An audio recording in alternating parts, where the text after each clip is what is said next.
Hey everybody, welcome back. Today we're going to be talking about, let me just have a look here because I forgot.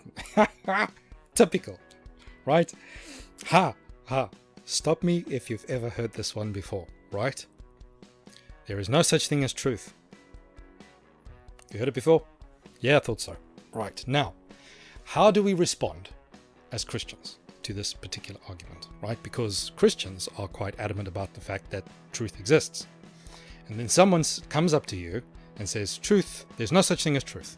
There's your truth, there's my truth, and it's very relativistic and very irritating, might I add. But rather than respond with irritation or indignation and so on and so forth, how do you actually answer such a person?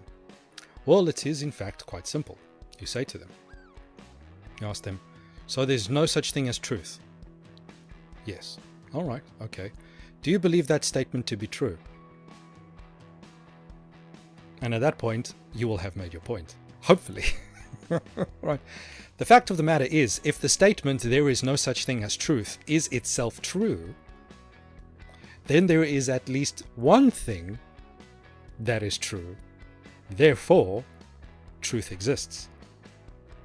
And the statement refutes itself, which makes it invalid, and supports the fact it's actually the statement itself proves the fact that ultimate objective truth exists.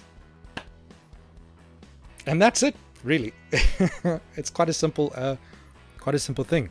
Man, the relativism in the world is just and people are taking this seriously, all right? You hear it all over the place. Oh, there's no such thing. Come on, right? And here's the thing. There's such a huge amount of hypocrisy, right? Because if there's no such thing as truth, and you go and you slap them in the face, they'll be like, oh, well, that was wrong. Well, if there's no such thing as truth, then you believe it was wrong, I don't believe it was wrong, and therefore, who cares? Right? They cease to become relativistic very quickly. Right? Steal their keys to their Porsche or whatever the case might be. It's absolutely abysmal. It's absolutely abysmal. And you can't go anywhere.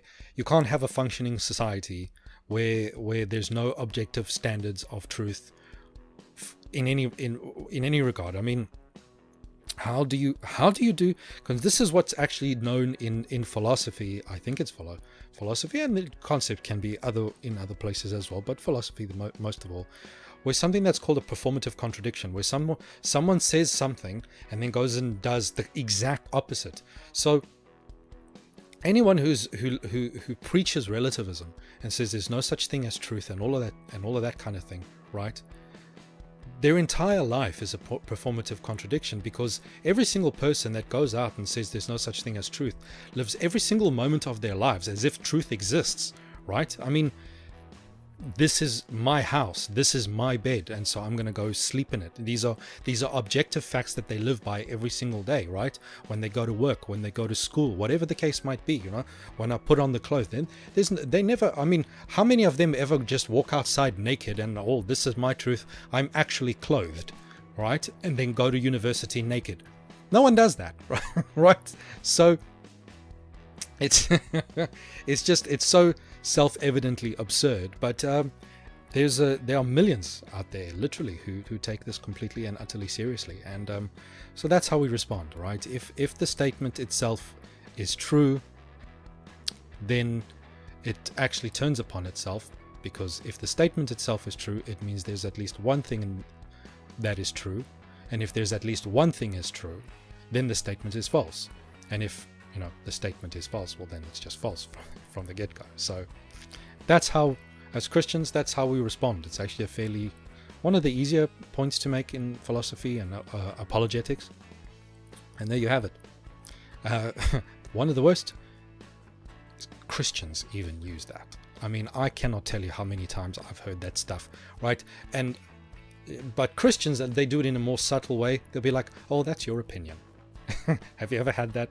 Oh, that's your opinion. It's like, no, right? Go and soak your head or something like that. Take a cold shower and get back to me, right? In Christianity, we have objective truths, objective moral standards, right? There's this, my opinion and your opinion. It's the same relativistic rubbish with different words attached to it, right? So this business of, but that's your opinion, or that's your view. We all have different. It's like, just keep quiet, right? That's nonsense. That's nonsense. When it comes to Christianity, when it comes to morality and all of the things, right? There's one way.